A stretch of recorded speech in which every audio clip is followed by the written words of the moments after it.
রাজজ্যোতিষী। আজ্ঞে মহারাজ। আমাদের এখন সময় কেমন যাবে সে বিষয়ে কিছু বলো। মহারাজ, এখন আপনার সময় খুব ভালো যাবে। কোনো বিদেশি শত্রু আক্রমণ করবে না। নবাবও এখন কোনো কারণে আপনার ওপর বিরক্ত হবেন না। যাই হোক, আপাতত তাহলে কোনো চিন্তা নেই, তাই তো? রাজ্যের সবাই নিশ্চয়ই সুখে শান্তিতেই থাকবে, কি বলেন মন্ত্রী মশাই? হ্যাঁ, কি আর বলি মহারাজ, সত্যি কথা বলতে আমাদের রাজ্যের প্রজারা, মানে বিশেষ করে চাষি, ধোপা, জেলে, এরা একেবারেই সুখে নেই মহারাজ। এরা খুব কষ্টে আছে। ছি গোপাল, ছি! প্রজারা কষ্টে আছে জেনে তুমি হাসছো?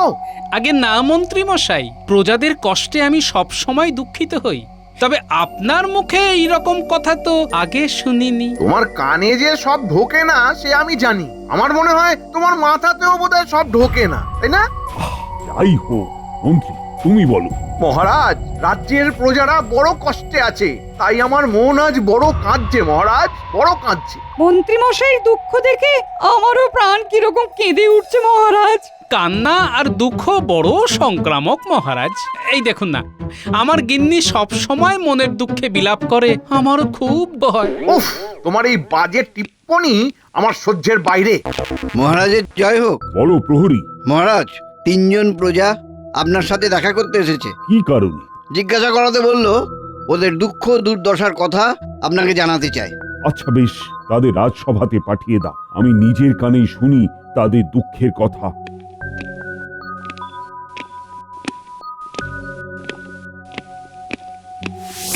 সামনে এসে দাঁড়াও সবাই। প্রণাম মহারাজ। বলো তোমাদের কি সমস্যা হয়েছে, এক এক করে বলো, আমি সবার কথাই শুনবো। মহারাজা, আমি হারান, চাষ করি, খেতে আমি সারাদিন কাজ করি, কিন্তু মহারাজ আমাদের জীবন চালাবার জন্য যেটুকু উপার্জন দরকার সেটুকুও তো হয় না। বটে। আরো যদি কিছু অর্থ থাকতো তবে মহাজনের কাছ থেকে আর ধার করতে হয় না। জীবনে একটু হলেও তো শান্তি পাই মহারাজ। মহারাজ মহারাজ আপনার কাছে আশা, যদি কিছু অর্থ দিয়ে আমাকে সাহায্য করেন তবে বড় ভালো হয়। কি বলো মন্ত্রী? মহারাজ, এ বড়ই দুঃখে আছে, এইটুকু বুঝতে পারছি। তবে তুমি যে সারাদিন খেতে থাকো তাতেও ফসল পুরো ভরে না। আগে না মন্ত্রী মশাই। কি জানি, আমার মনে হয় তোমার আরো কিছু ভালো খাওয়া দরকার, তবে তুমি আরো ভালো করে চাষ করতে পারবে। আমার কাছে এগুলো হচ্ছে বাঁ হাতের খেল, কোনো ব্যাপারই না। তোমার কথা বলো। মহারাজ, আমি সুবল, আমি জেলে মাছ ধরি। তা তোমার আসার কারণ? মহারাজ, আমরা 3 জনে একই কারণে এসেছি। মাছ ধরে বিক্রি করে সেই পরিমাণ অর্থ উপার্জন হচ্ছে না মহারাজ, বড় ঘাটতি হয়ে যাচ্ছে। মহারাজ, আমি মনু, আমি একজন ধোপা। মানুষের পোশাক পরিষ্কার করে গাধার পিঠে চাপিয়ে সবাইকে দিয়ে দিই, কিন্তু আমার যা আয় হচ্ছে এখন তাতে আমি গাধাকেও দানা পানি খাওয়ানোর খরচ করতে পারছি না মহারাজ। বেশ, তোমাদের কথা আমি শুনলাম। তোমাদের সবারই কিছু অর্থ হলে সুবিধে হয় সেটাও বুঝতে পারছি। আমাকে বরং একদিন ভাববার সময় দাও। এই মাছ ধরা এককালে কত ধরেছি, কোনো ব্যাপারই না। এও মনে হচ্ছে মন্ত্রী মশাই আপনার বাম হাতের খেল। নিশ্চয়, এই যে ধোপা, ওর কাজটা একেবারেই সহজ, কোনো ব্যাপার নাকি এগুলো। তাহলে তুমি কি বলতে চাও মন্ত্রী? দেখুন মহারাজ, দেখুন, আমার মনে হয় অর্থের অভাবে এরা ঠিক মতো খেতে পাচ্ছে না, তাই এই সহজ কাজগুলো করে উঠতে পারছে না। বেশ, তোমরা এখন যাও। আজ্ঞে মহারাজ। মহারাজের জয় হোক। যাও যাও যাও, তোমরা যাও, আর চিন্তা করো না, কেমন? মহারাজকে যখন বলেছো তখন মহারাজ নিশ্চয়ই কিছু ভাববে তোমাদের জন্য। যাও।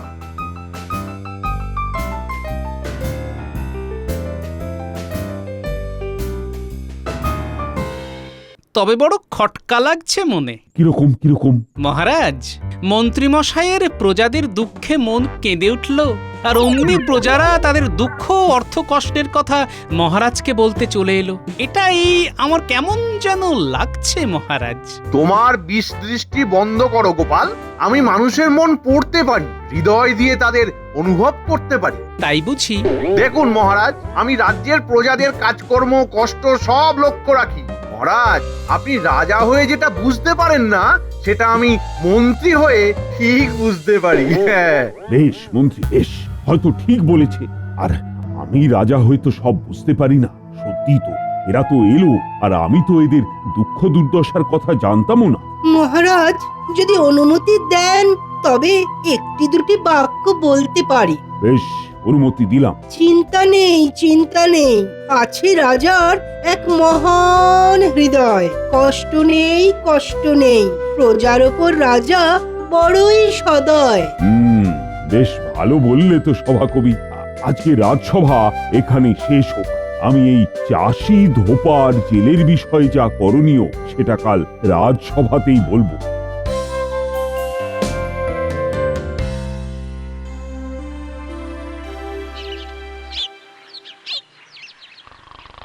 ওহো, ভোর হয়ে গেল। এই সময় মহারাজ বাগানে ভ্রমণ করতে আসবেন, এক্ষুনি যাই। কি হলো বলি, উঠে বললে যে আমাকে এক্ষুনি রাজবাড়ি যেতে হবে, বুঝলে? মরণ, কিসের এত কাজ শুনি?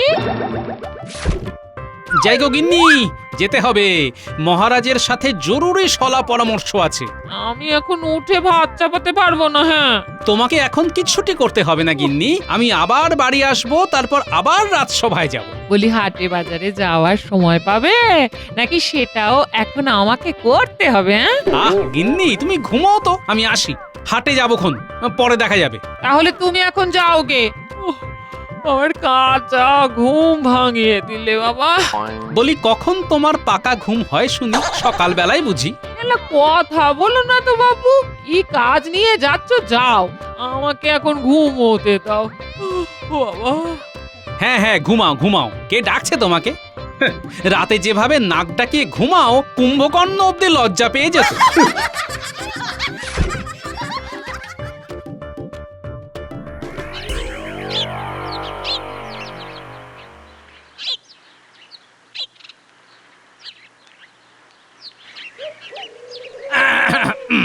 প্রণাম মহারাজ।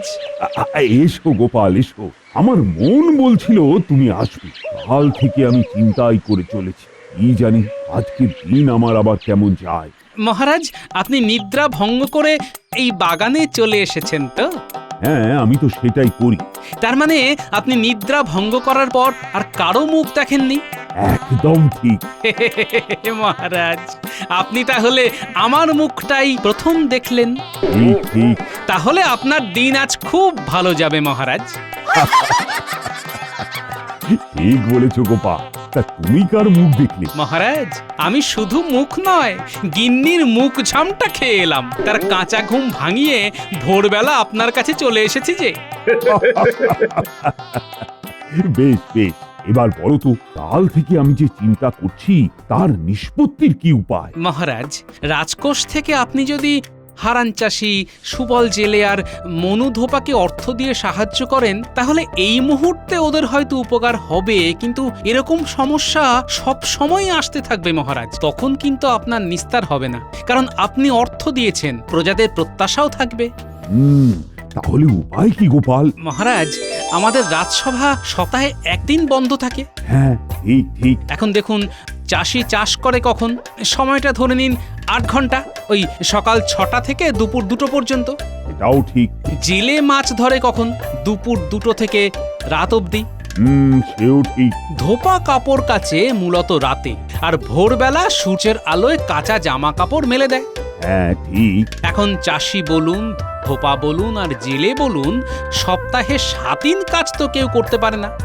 না না, সে তো সম্ভব নয়। কিন্তু মহারাজ, যদি এরা 7 দিনই কাজ করত, তবে জেলের কপালে আরো কিছু মাছ জুটতো। চাষি আর একটু বেশি ফসল ফলাতে পারতো, বা ধোপা আর একটু বেশি পোশাক কাচতে পারতো। সবই তো বুঝলাম, কিন্তু 7 দিন তো একটানা কায়িক শ্রম করা যায় না, সেটা তো তুমি জানো। জানি মহারাজ। আমি আপনাকে প্রশ্ন করতে চাই। নির্ভয় করো। আপনার কি মনে হয়, এই রাজসভাতে বসে আমরা কি খুব কায়িক শ্রম করি? সে আবার, তোমরা তো বসে থাকো, এতে মাথায় বুদ্ধি আর বোকামির ব্যথা হতে পারে, কিন্তু সেটা তো কায়িক শ্রম নয়। আপনি নির্ভুল মহারাজ।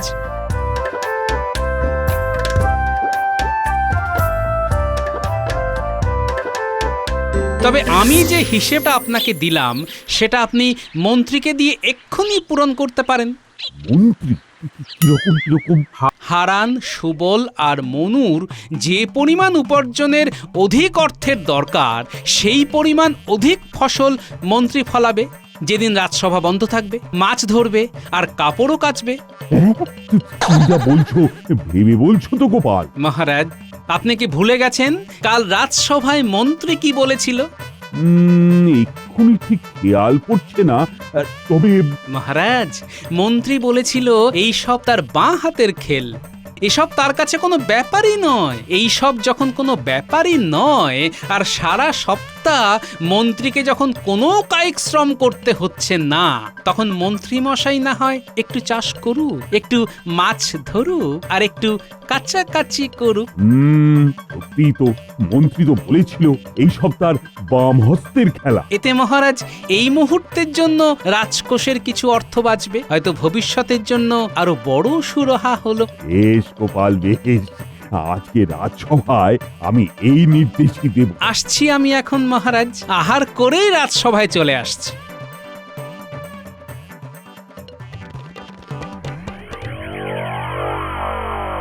হারান চাষি, তুমি কখন চাষ করো? আগে মহারাজ, ওই সকাল থেকে দুপুর অবধি। বাহ, আচ্ছা সুবল জেলে, তুমি কখন মাছ ধরো? মহারাজ, মাছ সব থেকে ভালো পাওয়া যায় ওই দুপুরে আর সন্ধ্যের দিকে। বাহ, তা বনু, তুমি কখন তোমার কাজ শুরু করো? আমাদের কাজ মহারাজ সন্ধ্যের পর। সংগ্রহ করা যা পোশাক থাকে সব ওই সন্ধ্যের পর কাচি আর মেলে দিই। সারা রাত হাওয়ায় শুকিয়ে যায়, সকালে তুলে ফেলি। বাহ বাহ বাহ, চমৎকার চমৎকার। মহারাজ, আপনি কি ঠিক করলেন সেটা জানতেই তো আমাদের আশা।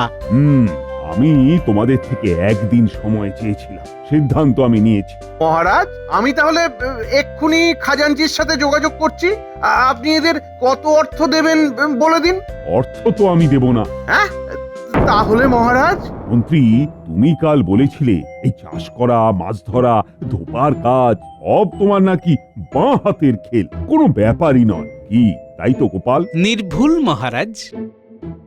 তাই মন্ত্রী, আমি তোমাকে নির্দেশ দিচ্ছি, সপ্তাহে যেদিন রাজসভা বন্ধ থাকবে সেদিন তুমি সকালে চাষ করবে, দুপুরে মাছ ধরবে আর রাতের বেলায় কাপড় কাচবে। হ্যাঁ, তোমার ফলানো ফসল বেচে, তোমার ধরা মাছ বেচে আর তোমার কাঁচা কাপড় থেকে যা আসবে সেটাই এদের অধিক উপার্জন হিসাবে গণ্য হবে এবং সেটাই এদের দেওয়া হবে। মহারাজ, রাজসভার সবাই অবাক হয়ে গেছে আপনার নির্দেশ শুনে, একমাত্র গোপাল ছাড়া। ও এত নির্বিকার কেন? হ্যাঁ, এত নির্বিকার কেন? ও কি আপনাকে কোনো কুপরামর্শ দিয়েছে? মানে ওর পরামর্শেই কি আপনার এমন নির্দেশ? মন্ত্রী, এটা আমার আর নির্দেশ নয়, এটা আমার আদেশ। কাল রাজসভা সাপ্তাহিক বন্ধ থাকছে, তুমি কাল সকাল থেকেই কাজে লেগে পড়বে। আজকে রাজসভা তাহলে এখানেই শেষ।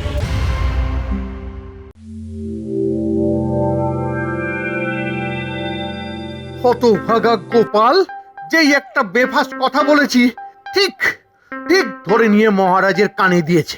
হায় হায় হায় হায়, এখন আমাকে চাষ করতে হবে। কি করি কি করি কি করি? আরে চাষ করতে তো জানিও না। মাটি মাটি মাটি মাটি মাটি মাটি, হ্যাঁ, প্রথমে মাটি কোপাতে হবে।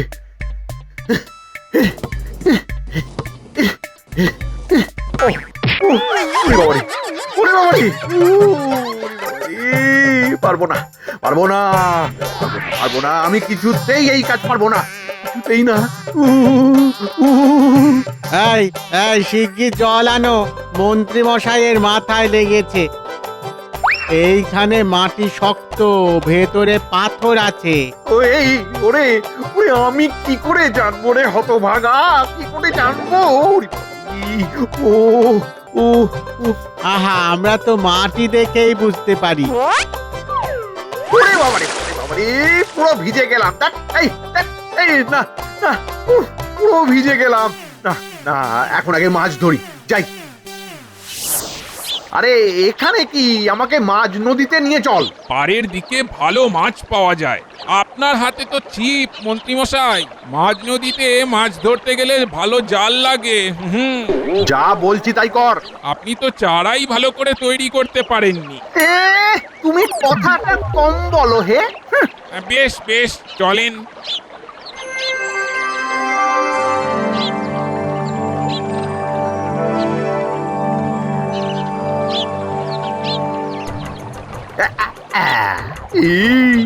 এই বড় সড়ো কিছু গেঁথেছে মনে হচ্ছে। ওরে বাবা, সর্বনাশ! ওই ছিপের দম নেই, যদি বড় মাছ হয়। কেন হবে না? হ্যাঁ, এই এই এই এই আমি তুলছি। এই এই এই, ওরে ভারী, কি ভারী, খুব ভারী।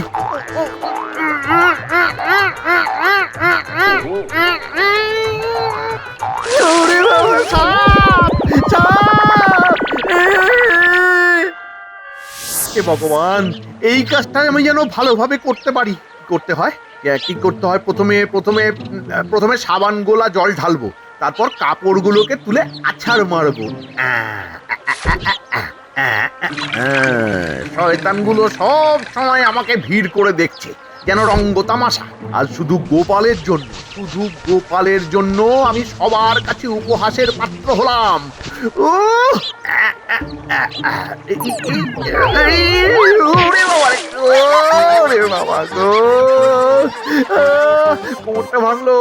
কোমরটা ভাঙলো নাকি রে বাবা।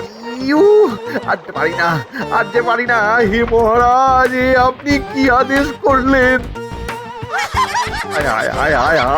সবাই হাসছে, আমি এই রাজ্যের মন্ত্রী, আমাকে দেখে সবাই হাসছে। হায় হায় হায় হায় হায়, ও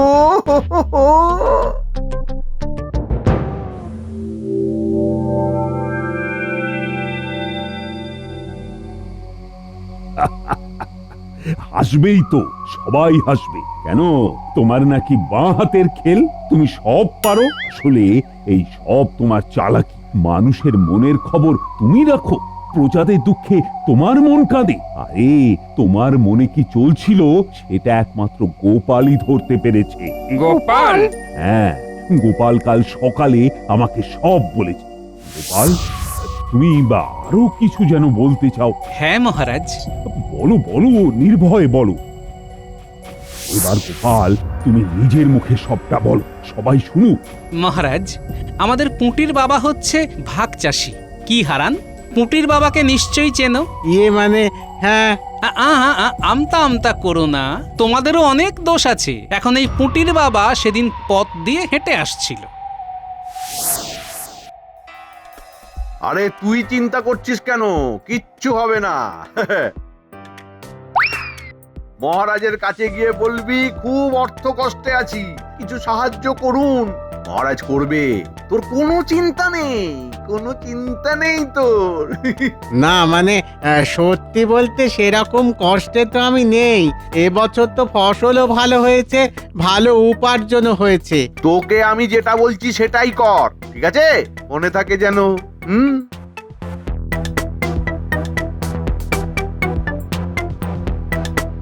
কি গো হারান, মন্ত্রী মশাই কি বলে গেল? ওই মহারাজের কাছে গিয়ে অর্থ সাহায্য চাইতে বলল। কিন্তু ভগবানের আশীর্বাদে তোমার তো ভালো উপার্জন হয়েছে।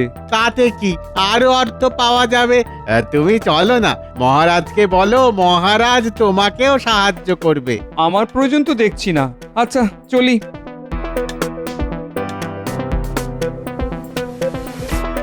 ওটাকে সুবল না? হ্যাঁ সুবলই তো। আবার মন্ত্রী এখানে কথা বলছে। না, ব্যাপারটা দেখতে হচ্ছে।